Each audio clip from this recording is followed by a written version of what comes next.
Los tiempos que se avecinan serán radicalmente diferentes de lo que hemos vivido y experimentado en nuestras vidas. ¿Cómo sabe eso Dalio? Bueno, porque siempre ha sido así. Ray Dalio dice que a lo largo de 50 años de inversión macroeconómica global, ha aprendido que los eventos más importantes que les sorprendieron lo hicieron porque nunca sucedieron durante su vida. Estas dolorosas sorpresas llevaron al autor a estudiar los últimos 500 años de historia para situaciones similares. Y resulta que las cosas que suceden hoy no son nuevas.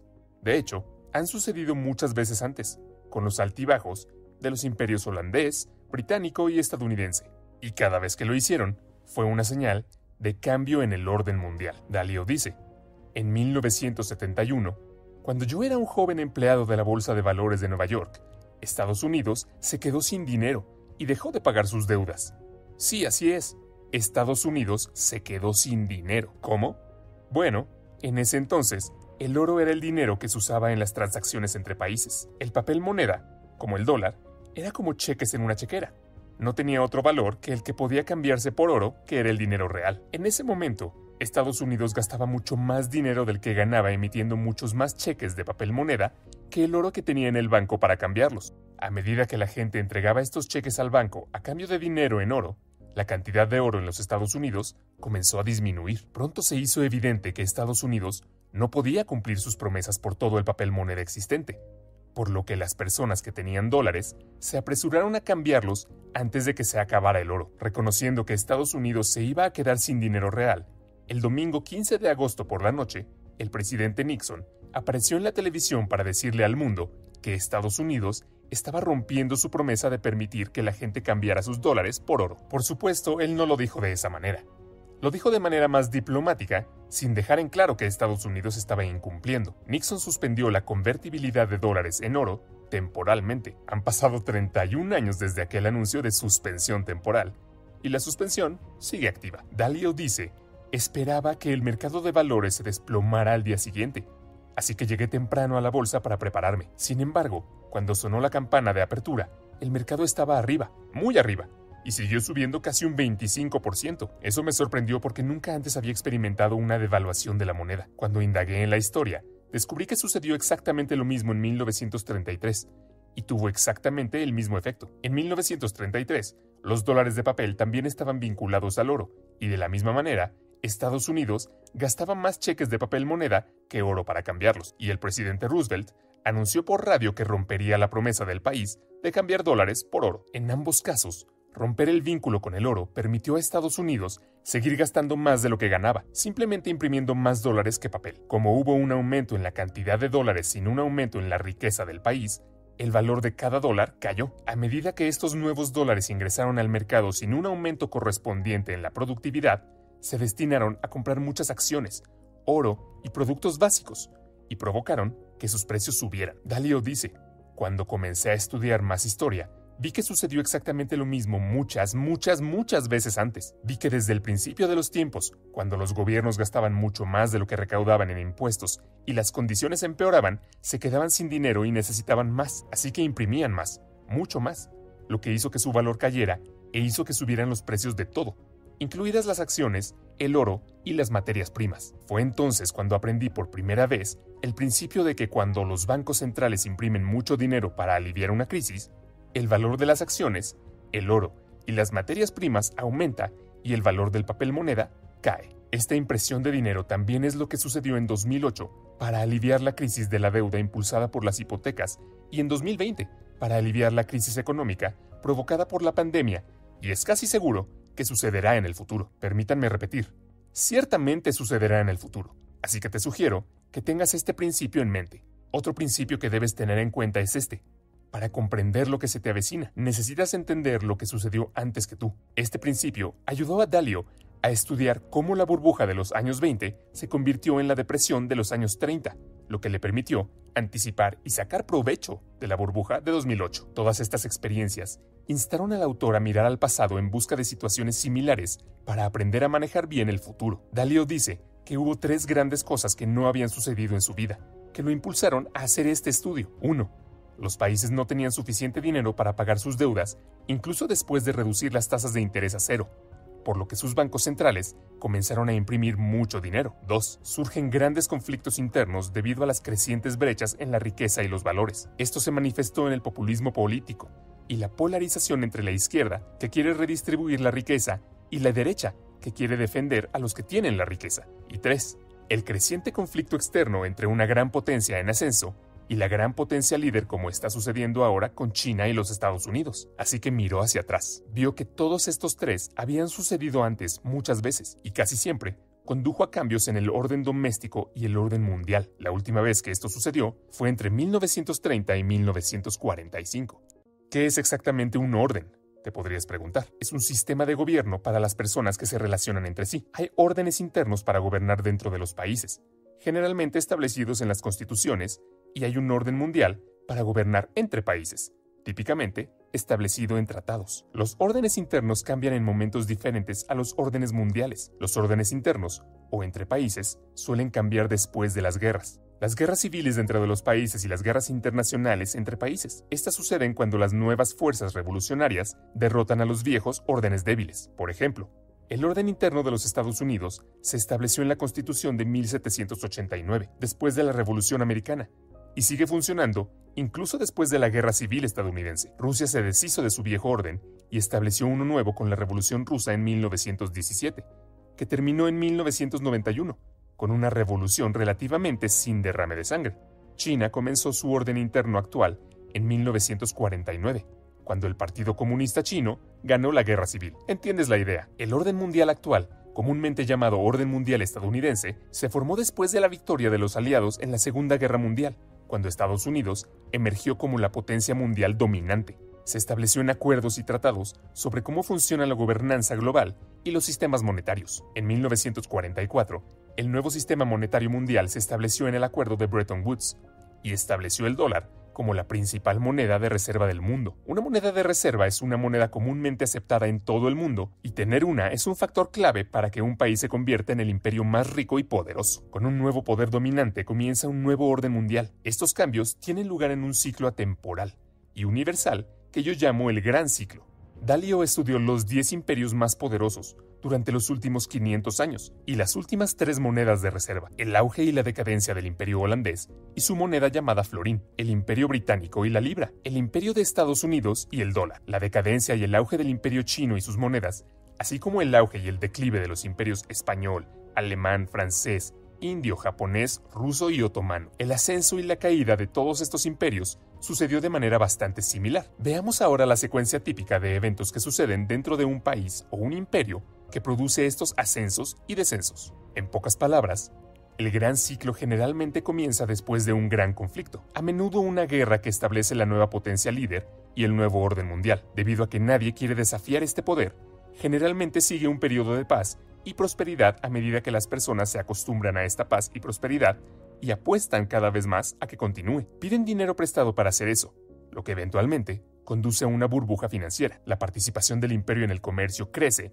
y cuando la mayoría de las transacciones se realizan en su moneda, se convierte en una moneda de reserva, lo que conduce a un mayor endeudamiento. Al mismo tiempo, esta mayor prosperidad distribuye la riqueza de manera desigual, por lo que la brecha de riqueza suele crecer entre ricos y pobres. Eventualmente, la burbuja financiera estalla, lo que lleva a la impresión de dinero y aumenta el conflicto interno entre ricos y pobres, lo que lleva a alguna forma de revolución para redistribuir la riqueza. Esto puede suceder pacíficamente o como una guerra civil. Mientras el imperio lucha con este conflicto interno, su poder disminuye en relación con los poderes rivales externos en aumento. Cuando un nuevo poder en ascenso se vuelve lo suficientemente fuerte como para competir con el poder dominante, se producen conflictos externos, generalmente guerras. De estas guerras internas y externas surgen nuevos ganadores y perdedores. Luego, los ganadores se unen para crear el nuevo orden mundial y el ciclo comienza de nuevo. Si miras hacia atrás en la historia, puedes ver fácilmente que este gran ciclo que acabo de describir se repite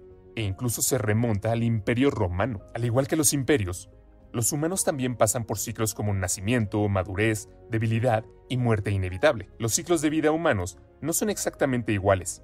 Incluso si sabemos que la vida humana promedio es, digamos, 80 años, algunas personas terminan viviendo mucho menos y otras viven más tiempo, mientras que la edad es un buen indicador para entender en qué ciclo se encuentra la persona y cuándo morirá. Pero una manera mucho mejor es observar los indicadores de salud. Al observar los indicadores de salud, la dieta y el ejercicio de la persona, se pueden dar predicciones bastante buenas. Lo mismo se puede hacer con los imperios. Dalio dice que al observar los indicadores vitales, pudo ver en qué etapa se encontraba un país, lo que le ayudó a anticipar lo que probablemente sucedería a continuación. Ahora dame unos minutos y te daré los últimos 500 años de historia y te mostraré patrones similares en los imperios holandés, británico, estadounidense y chino. 500 años de grandes ciclos. Voy a describir el ciclo típico dividiéndolo en 3 fases: el ascenso, la cima y el declive. El ascenso. El ascenso generalmente comienza cuando los líderes revolucionarios poderosos hacen 4 cosas. 1. Obtienen el poder al obtener más apoyo que la oposición. 2. Consolidan el poder convirtiendo, debilitando o eliminando a la oposición para que nadie se interponga en su camino. 3. Establecen sistemas e instituciones que hacen que el país funcione bien. Y 4. Escogen bien a sus sucesores o crean sistemas que hacen eso, porque un gran imperio requiere muchos grandes líderes a lo largo de varias generaciones. En esta etapa, poco después de ganar la pelea, suele haber un periodo de paz y prosperidad creciente, porque el liderazgo es claramente dominante y tiene un amplio apoyo, por lo que nadie quiere pelear contra él. Durante esta fase, los líderes dentro del país tienen que diseñar un excelente sistema para aumentar la riqueza y el poder del país. En primer lugar, para ser grandes, deben tener una educación sólida, que no es solo enseñar conocimientos y habilidades, sino también un carácter fuerte, civilidad y ética de trabajo. Por lo general, estos se enseñan en la familia, las escuelas y las instituciones religiosas, lo que brinda un respeto saludable por las reglas y las leyes, orden dentro de la sociedad, baja corrupción y les permite unirse detrás de un propósito común y trabajar bien juntos. A medida que hacen esto, pasan cada vez más de producir productos básicos a innovar e inventar nuevas tecnologías. Por ejemplo, los holandeses se alzaron para derrotar al imperio de los de Habsburgo y se educaron magníficamente. Se volvieron tan inventivos que crearon una cuarta parte de todos los inventos más importantes del mundo, el más importante de los cuales fue la invención de barcos que podían viajar alrededor del mundo para recolectar grandes riquezas y la invención del capitalismo como lo conocemos hoy para financiar esos viajes. Como resultado de todo lo anterior, la gente del país se vuelve más productiva y más competitiva en los mercados mundiales, lo que se refleja en su creciente producción económica y su creciente participación en el comercio mundial. Puedes ver que esto sucede ahora, que Estados Unidos y China son aproximadamente comparables tanto en sus resultados económicos como en su participación en el comercio mundial. A medida que los países comercian más globalmente, deben proteger sus rutas comerciales y sus intereses extranjeros de ataques que desarrollen una gran fuerza militar. Si se hace bien, este ciclo conduce a un fuerte crecimiento de los ingresos, que puede utilizarse para financiar inversiones e infraestructura educativa, investigación y desarrollo. En todos estos casos, los imperios más exitosos utilizaron un enfoque capitalista. Para desarrollar empresarios productivos, incluso China, dirigida por el Partido Comunista Chino, utilizó una forma de enfoque capitalista. Deng Xiaoping, cuando se le preguntó sobre esto, dijo: "No importa si es un gato blanco o un gato negro, mientras case ratones. Y es glorioso ser rico. Para hacerlo bien, deben desarrollar sus mercados de capital y, lo que es más importante, sus mercados de préstamos, bonos y acciones. Eso permite a las personas convertir sus ahorros en inversiones para financiar la invención y el desarrollo. Los holandeses crearon la primera empresa que cotizaba en bolsa, la Compañía Holandesa de las Indias Orientales, y el primer mercado de valores para financiarla. Como consecuencia natural, los grandes imperios desarrollaron los principales centros financieros del mundo para atraer y distribuir el capital mundial. Ámsterdam era el centro financiero del mundo cuando los holandeses estaban en el poder. Londres, cuando los británicos estaban en la cima. Nueva York lo está ahora, y China está desarrollando rápidamente sus centros financieros. Para tener éxito, lo más importante es que los capitalistas, los gobiernos y los militares deben trabajar juntos. Por ejemplo, a la Compañía Holandesa de las Indias Orientales se le otorgó un monopolio comercial del gobierno y tenía su propio ejército para salir a los mercados globales para hacer y tomar riqueza. Los británicos siguieron con la Compañía Británica de las Indias Orientales y tuvieron una coordinación similar de sus negocios gubernamentales y operaciones militares. El complejo militar industrial de Estados Unidos siguió lo mismo, al igual que el sistema chino en la actualidad. A medida que el país se convierte en el imperio comercial internacional más grande, sus transacciones pueden pagarse con su moneda, lo que lo convierte en el medio de intercambio global preferido. Y debido a que su moneda es tan ampliamente aceptada y utilizada con tanta frecuencia, la gente de todo el mundo quiere ahorrar en ella, lo que la convierte en el depósito preferido de riqueza y por lo tanto, en la principal moneda de reserva del mundo. El florín era la principal moneda de reserva del mundo cuando el comercio mundial lo lideraban los holandeses, la libra lo fue cuando los británicos lideraron, y el dólar lo ha sido desde que los Estados Unidos lideraron. Naturalmente, la moneda de China se utiliza cada vez más como moneda de reserva. Tener una moneda de reserva le permite al imperio pedir prestado más que otros países. Esa ventaja es enorme. Piénsalo, la gente de todo el mundo está ansiosa por ahorrar y por lo tanto, prestar su moneda al imperio. Los países sin moneda de reserva no tienen eso, y cuando el imperio se queda sin su propio dinero, siempre pueden imprimir más. Tal como lo hizo Estados Unidos en 1971, ¿recuerdas? El privilegio exorbitante que otorga la moneda de reserva del imperio lleva al aumento de los préstamos y al comienzo de una burbuja financiera. Todos los imperios que se convirtieron en los más poderosos del mundo siguieron este camino hacia la cima. Cuando las personas en estos países ricos y poderosos ganan más, se vuelve más costoso contratarlos, lo que significa que son menos competitivos en relación con las personas de otros países que están dispuestas a trabajar por menos. Al mismo tiempo, la gente de otros países naturalmente copia los métodos y tecnologías de la potencia líder, lo que reduce aún más la competitividad de la potencia líder. Por ejemplo, los constructores navales británicos tenían trabajadores menos costosos que los constructores navales holandeses, por lo que contrataron a diseñadores holandeses para diseñar mejores barcos construidos por trabajadores británicos menos costosos, haciéndolos más competitivos, lo que llevó a los británicos a ascender y a los holandeses a decaer. Además, a medida que las personas se vuelven más ricas, tienden a no trabajar duro, disfrutan de más tiempo libre, persiguen cosas mejores y menos productivas en la vida. Los valores cambian de generación en generación durante el ascenso a la cima, de quienes tuvieron que luchar para alcanzar la riqueza y el poder, a quienes lo heredaron. Se acostumbran a la vida fácil, lo que los hace más vulnerables a los desafíos. La era dorada del imperio holandés y era victoriana del imperio británico fueron periodos de gran prosperidad como este. A medida que las personas se acostumbran a hacerlo bien, apuestan cada vez más a que los buenos tiempos continúen y piden prestado dinero para hacerlo, lo que se convierte en burbujas financieras. Naturalmente, las ganancias financieras llegan de manera desigual, por lo que la brecha de riqueza crece. Las brechas de riqueza se refuerzan a sí mismas porque las personas ricas usan sus mayores recursos para reforzar sus poderes. Por ejemplo, otorgan mayores privilegios a sus hijos, como una mejor educación, e influyen en el sistema político a su favor. Esto hace que crezcan las brechas entre ricos y pobres. Los que tienen menos recursos sienten que el sistema es injusto, por lo que aumentan los resentimientos. Pero mientras el nivel de vida de la mayoría de las personas siga aumentando, estas brechas y resentimientos no se convertirán en conflictos. Tener la moneda de reserva mundial conduce inevitablemente a un endeudamiento excesivo y contribuye a que el país acumule grandes deudas con prestamistas extranjeros. Si bien esto aumenta el poder adquisitivo a corto plazo, debilita la salud financiera del país y debilita la moneda a largo plazo. En otras palabras, cuando los préstamos y los gastos son fuertes, el imperio parece muy fuerte, pero sus finanzas, de hecho, se están debilitando. El endeudamiento sostiene el poder del país y es militar. Inevitablemente, el costo de mantener y defender el imperio se vuelve mayor que los ingresos que genera, por lo que tener un imperio deja de ser rentable. Por ejemplo, el imperio holandés se extendió demasiado por todo el mundo y libró una guerra después de una guerra cada vez más costosa con los británicos y otras potencias europeas para proteger su territorio y rutas comerciales. De manera similar,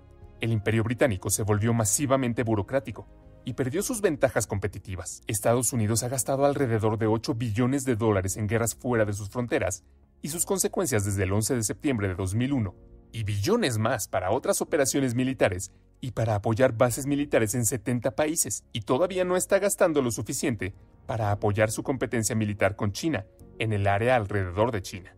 En este ciclo, los países más ricos eventualmente se endeudan más al pedir prestado a los países más pobres que ahorran más. Es uno de los primeros signos de una riqueza y un cambio de poder. Esto comenzó en los Estados Unidos en la década de 1980, cuando tenía un ingreso per cápita 40 veces mayor que el de China, pero comenzó a pedir prestado a los chinos que querían ahorrar en dólares, porque el dólar era la moneda de reserva mundial. De manera similar, los británicos tomaron prestado mucho dinero de sus colonias mucho más pobres, y los holandeses hicieron lo mismo en la cima. Si el imperio comienza a quedarse sin nuevos prestamistas, aquellos que tienen su moneda comienzan a buscar vender y salir, y la fuerza del imperio comienza a decaer. El declive. El declive proviene de la debilidad económica interna, junto con las luchas internas o luchas externas costosas, o ambas. Por lo general, el declive se produce gradualmente y luego muy repentinamente. Cuando las deudas se vuelven muy grandes y hay una recesión económica, y el imperio ya no puede pedir prestado el dinero necesario para pagar sus deudas, estalla una burbuja financiera. Esto crea grandes dificultades internas y obliga al país a elegir entre dejar de pagar sus deudas o imprimir una gran cantidad de dinero nuevo. Siempre elige imprimir mucho dinero nuevo, al principio de forma paulatina y finalmente de forma masiva.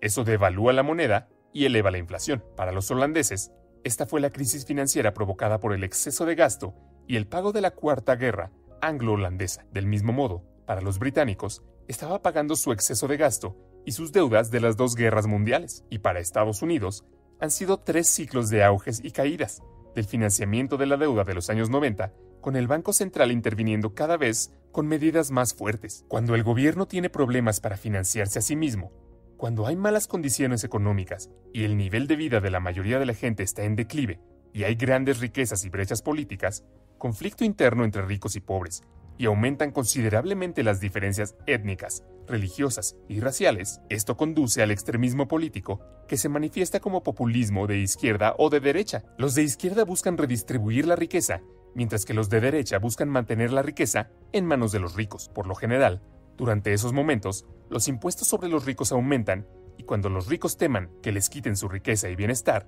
se mudan a lugares activos y monedas en los que se sienten más seguros. Este proceso reduce los ingresos fiscales del imperio. Cuando la fuga de riqueza empeora lo suficiente, los gobiernos la prohíben y aquellos que buscan salir comienzan a entrar en pánico. Estas condiciones turbulentas socavan la productividad, lo que reduce la economía y provoca más conflictos sobre cómo dividir los recursos cada vez más reducidos. Líderes populistas emergen de ambos lados y se comprometen a tomar el control y restablecer el orden. Ahí es cuando la democracia es más cuestionada, porque no logra controlar la anarquía, y es cuando es más probable que suceda el paso a un líder populista fuerte. A medida que aumenta el conflicto dentro del país, conduce a alguna forma de revolución o guerra civil para redistribuir la riqueza y forzar los grandes cambios necesarios. Esto puede ser pacífico y mantener el orden existente, pero es más frecuentemente violento. Por ejemplo, la revolución de Roosevelt para redistribuir la riqueza fue relativamente pacífica y mantuvo el orden interno existente, mientras que la Revolución Francesa, la Revolución Rusa y la Revolución China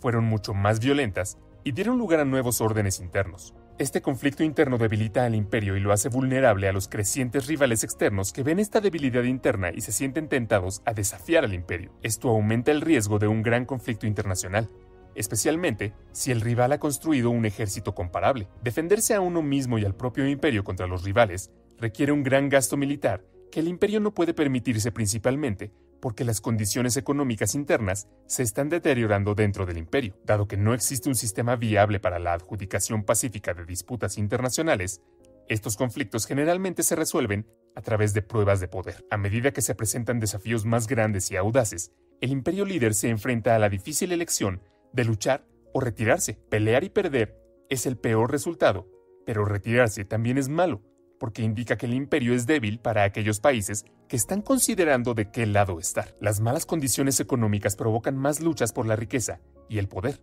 lo que inevitablemente conduce a algún tipo de guerra. Las guerras son terriblemente costosas al mismo tiempo, producen movimientos tectónicos.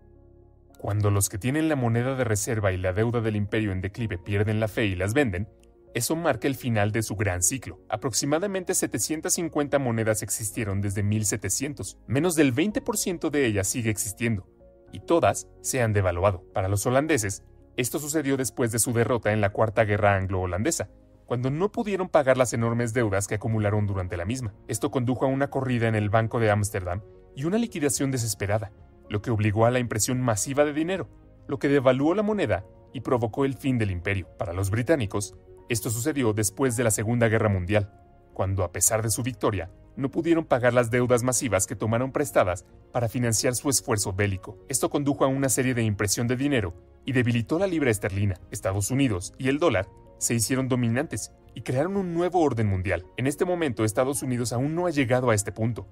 Aunque tiene una deuda enorme, gasta más de lo que gana y financia este déficit con más préstamos e imprimiendo enormes cantidades de dinero nuevo. La gran liquidación de dólares aún no ha comenzado, y si bien se están produciendo grandes conflictos internos y externos por todas las razones clásicas, aún no han cruzado la línea para convertirse en guerras. Eventualmente, de estos conflictos, ya sean violentos o no, surgen nuevos ganadores que se unen y reestructuran las deudas y los sistemas políticos de los perdedores y establecen el nuevo orden mundial. Entonces, el viejo ciclo y el imperio terminan, y comienza de nuevo, y lo hacen todo otra vez. Por supuesto, no todos los imperios transcurren exactamente de esta manera, pero la mayoría lo hacen, por lo que parece que las historias de auges y decadencia siguen siendo esencialmente las mismas, y las únicas cosas que cambian son la ropa que usan los personajes y las tecnologías que ellos utilizan. Así que, ¿hacia dónde vamos ahora? El futuro.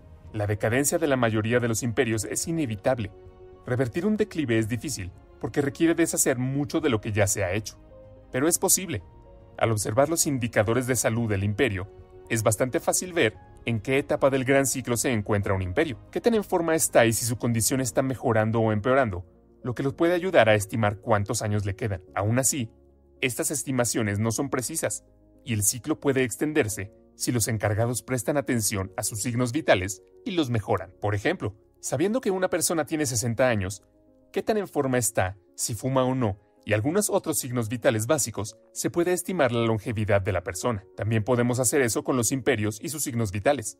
No será preciso, pero proporcionará una buena idea sobre la longevidad del imperio. Lo más frecuente es que la guerra más grande de una nación sea consigo misma sobre si puede o no tomar las decisiones difíciles necesarias para mantener el éxito. Lo que debemos hacer como individuos se reduce a solo dos cosas: ganar más de lo que gastamos y tratarnos bien unos a otros. Todas las demás cosas que mencioné, educación sólida, inventiva, ser competitivo y todo lo demás, son solo formas de llegar a esas dos cosas. Es fácil medir si las estamos haciendo.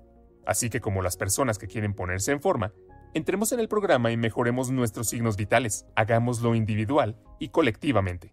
Este video se creó con base en la nueva serie de libros y videos de Ray Dalio llamada Nuevo Orden Mundial. Pondré enlaces en la descripción, tanto del libro como del video original.